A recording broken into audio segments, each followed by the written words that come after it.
আসসালামু আলাইকুম। সবাইকে স্বাগত জানাচ্ছি বিরিভিউজে। আপনাদের সঙ্গে আছি আমি তাসনিম হোসাইন।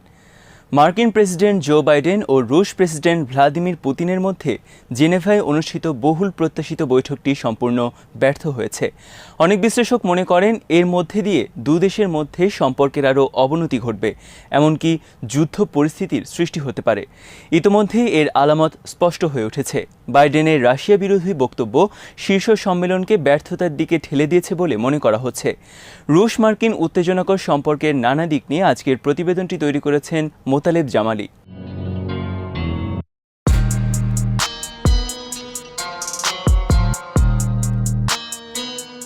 ব্রিটিশ যুদ্ধজাহাজ HMS ডিফেন্ডার গত 23শে জুন যখন ক্রিমিয়ার জলসীমায় প্রবেশ করেছে তখনই যুদ্ধের ঘণ্টা বেজে গেছে।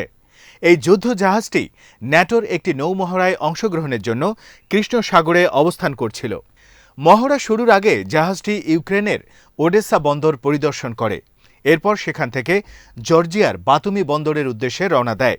জাহাজটি ক্রিমিয়া উপদ্বীপে রাশিয়ার দাবি করা জলসীমার পাশ দিয়ে যাওয়ার সময় রুশ সামরিক বাহিনীর চ্যালেঞ্জের মুখে পড়ে। রাশিয়ার সেনারা HMS ডিফেন্ডারকে সতর্ক করতে ফাঁকা গুলি ছোড়ে, এমনকি তারা পানিতেও বোমা ফেলে। এরপর ব্রিটিশ জাহাজটি দ্রুত আন্তর্জাতিক নৌসীমায় চলে যায়।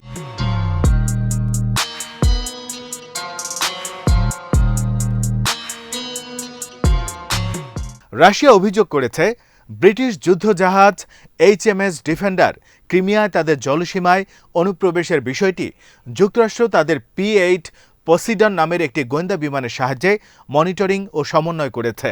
জাহাজটি ক্রিট থেকে উড্ডয়ন করার পর থেকে এটি ব্রিটিশ যুদ্ধজাহাজ HMS ডিফেন্ডারকে সবসময় রাশিয়ার তৎপরতা সম্পর্কে অবহিত করেছে। রাশিয়ার যুদ্ধজাহাজ, সাবমেরিন ও যুদ্ধবিমানের গতিবিধি সম্পর্কেও HMS ডিফেন্ডারকে তথ্য সরবরাহ করেছে গোয়েন্দা বিমানটি।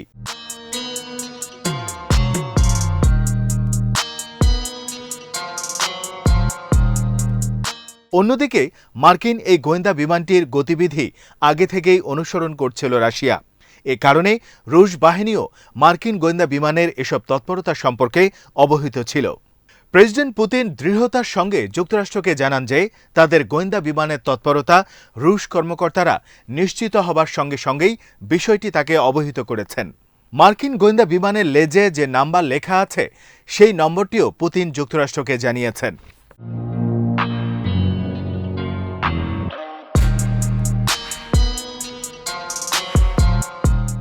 ব্রিটিশ যুদ্ধজাহাজ HMS ডিফেন্ডারের রাশিয়ার জলসীমায় অনুপ্রবেশকে ন্যাটো পুরোপুরিভাবে সমর্থন দিয়েছে। কিন্তু এখন ন্যাটোই দাবি করছে যে রাশিয়া অব্যাহতভাবে এই অঞ্চলের পরিস্থিতিকে অস্থিতিশীল করছে। রাশিয়া বলছে ব্রিটিশ যুদ্ধজাহাজটি ইউক্রেনের ওডেসা বন্দরে যাওয়ার উদ্দেশ্য ছিল ইউক্রেনের সাথে ন্যাটোর সংহতি প্রকাশ করা, কেননা মস্কোর সাথে ইউক্রেনের বিরোধ চলছে।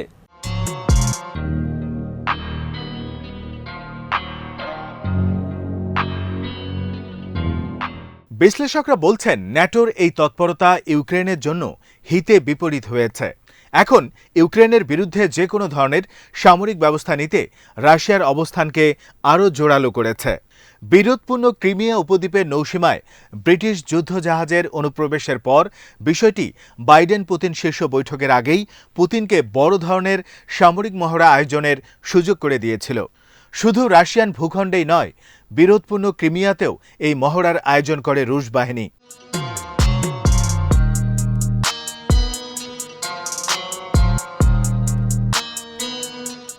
রাশিয়ার এই মহড়া ইউক্রেনের নিরাপত্তার জন্য হুমকি, একথা জানিয়ে ন্যাটো মহড়া বন্ধ করার দাবি জানালে প্রেসিডেন্ট পুতিন মহড়া বন্ধ করার নির্দেশ দিয়ে তার সৈন্যদের ঘাঁটিতে ফিরে আসতে বলেন।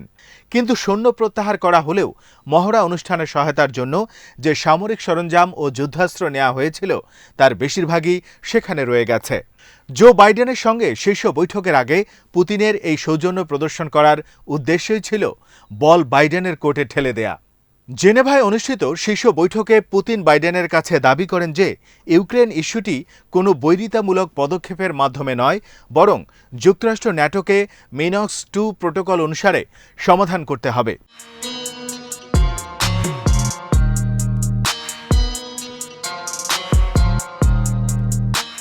বাইডেন পুতিন শীর্ষ বৈঠকের পর অবশ্য কোনো পক্ষই নতুন করে আর কোনো ধরনের উস্কানিমূলক পদক্ষেপ নেয়নি। বাইডেন এইচএমএস ডিফেন্ডারের ক্রিমিয়ার বিরোধপূর্ণ জলসীমায় প্রবেশের অনুমতি কেন দিয়েছিলেন তা এখনও জানা যায়নি। অন্যদিকে ব্রিটিশ প্রধানমন্ত্রী বরিস জনসন কেন তার দেশের নৌবাহিনীর একটি গুরুত্বপূর্ণ রণতরী হারানোর ঝুঁকি নিয়েছিলেন সেটাও স্পষ্ট নয়। কেননা এইচএমএস ডিফেন্ডার রাশিয়ার দাবি করা জলসীমায় অনুপ্রবেশের মধ্য দিয়ে ব্রিটেন বা ন্যাটোভুক্ত অন্য দেশের কী লাভ হতো সেটাও এখনও অজানা রয়ে গেছে। তবে রাশিয়া এটাকে পশ্চিমা বিশ্বের দ্বৈত নীতির বহিঃপ্রকাশ হিসেবে বিবেচনা করছে।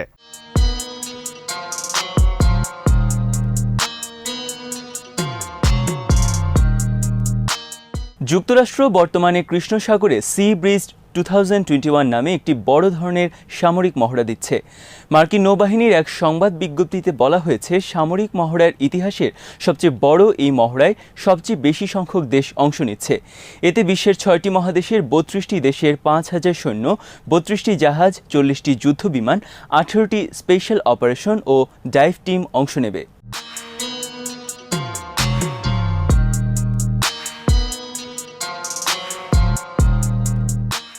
যুক্তরাষ্ট্র ও ইউক্রেন যৌথভাবে এই বৃহৎ মহড়ার আয়োজন করেছে। এই মহড়ার মাধ্যমে রাশিয়াকে সুস্পষ্টভাবে এই বার্তাই দেয়া হচ্ছে যে যুক্তরাষ্ট্র যেমন ইউক্রেনের নিরাপত্তা বলয়ের অবিচ্ছেদ্য অংশ, ন্যাটোর সদস্য হিসেবে ইউক্রেনের সাথে ন্যাটোর অংশীদারিত্ব একই অর্থ বহন করে।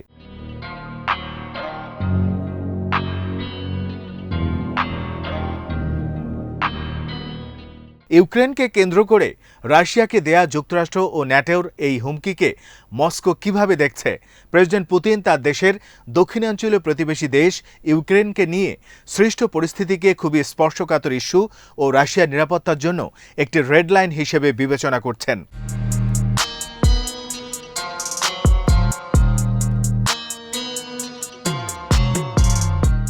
ইউক্রেন একসময় সোভিয়েত ইউনিয়নের অন্তর্ভুক্ত ছিল। সে সময় ক্রিমিয়া উপদ্বীপ ছিল ইউক্রেনের সাথেই একটি স্বায়ত্তশাসিত প্রজাতন্ত্র। কিন্তু সোভিয়েত ইউনিয়নের পতনের পর 1991 সালে ইউক্রেন স্বাধীন রাষ্ট্র হিসেবে আত্মপ্রকাশ করে। ক্রিমিয়াই হয় ইউক্রেনের স্বায়ত্তশাসিত একটি অঞ্চল।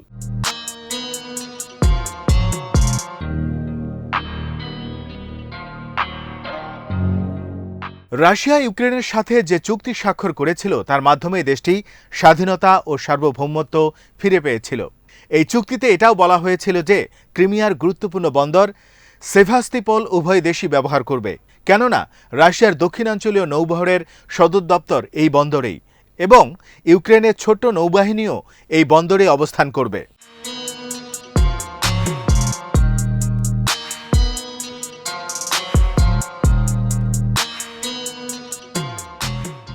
ইউক্রেনের প্রেসিডেন্ট ভিক্টর ইয়ানুকোভিচের সাথে পশ্চিমা বিশ্বের ঘনিষ্ঠ সম্পর্ক রাশিয়া মেনে নিতে পারেনি। ফলে 2014 সালে রাশিয়ার ইন্ধনে ইউক্রেনে এক গণ আন্দোলনে প্রেসিডেন্ট ভিক্টর ইয়ানুকোভিচ ক্ষমতাচ্যুত হন। এরপর রাশিয়ার সেনাবাহিনী ও ক্রিমিয়ার বিচ্ছিন্নতাবাদীরা ক্রিমিয়া উপদ্বীপ দখল করে নেয়। সেখানকার সেভাস্তিপোল বন্দরে থাকা ইউক্রেনের নৌবাহিনীর যুদ্ধজাহাজ, সব অস্ত্র ও সামরিক সরঞ্জাম রাশিয়া আটক করে। পরে অবশ্য কয়েকটি জাহাজ ছেড়ে দেয় রাশিয়া।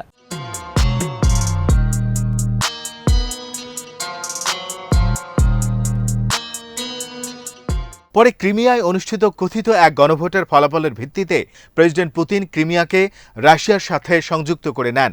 কিন্তু জাতিসংঘ সহ আন্তর্জাতিকভাবে ক্রিমিয়া এখনও ইউক্রেনের অংশ হিসেবে বিবেচিত হয়। রাশিয়া ক্রিমিয়া দখল করেই বসে থাকেনি। ইউক্রেনের পূর্বাঞ্চলের কয়েকটি প্রদেশে বিদ্রোহীদের অস্ত্র ও আর্থিক সহায়তা দিয়ে এলাকাগুলো ইউক্রেন থেকে বিচ্ছিন্ন করার উদ্যোগ নেন।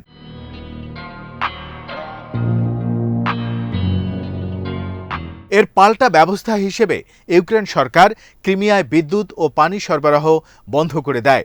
উত্তর ক্রিমিয়া ক্যানেল দিয়ে ক্রিমিয়ার পানি সরবরাহ করা হয়ে থাকে। ইউক্রেন সেই ক্যানেলে দুটি বাঁধ নির্মাণ করে ক্রিমিয়ায় পানির প্রবাহ নিয়ন্ত্রণ করছে। এর ফলে ক্রিমিয়ায় কৃষিকাজ মারাত্মকভাবে ব্যাহত হচ্ছে। পরিস্থিতি সামাল দিতে রাশিয়া ক্রিমিয়ায় কয়েকটি জলাধার নির্মাণ করেছে।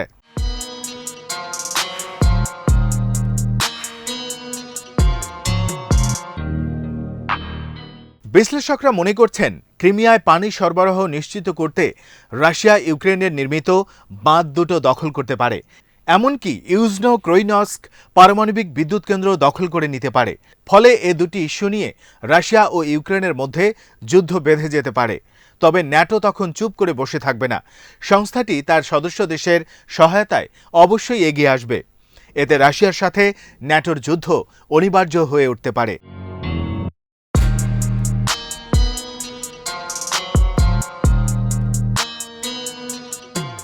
ধারণা করা হয়েছিল যে জেনেভায় বাইডেন পুতিন শীর্ষ বৈঠকে ইউক্রেন ও ক্রিমিয়া ইস্যু নিয়ে আলোচনায় অগ্রগতি হবে, কিন্তু তা না হওয়ায় দুপক্ষের মধ্যে সম্পর্কের আরও অবনতি হয়েছে।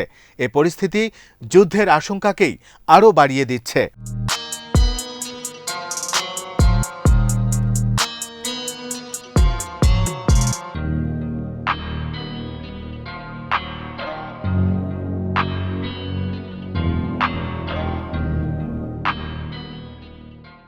আজ এখানেই শেষ করছি। সবাই ভালো থাকুন, সুস্থ থাকুন, দেখতে থাকুন বিডি ভিউজ। চ্যানেলটি ভালো লাগলে সাবস্ক্রাইব করুন, সংযুক্ত থাকুন আমাদের ফেসবুক পেজে। আল্লাহ হাফেজ।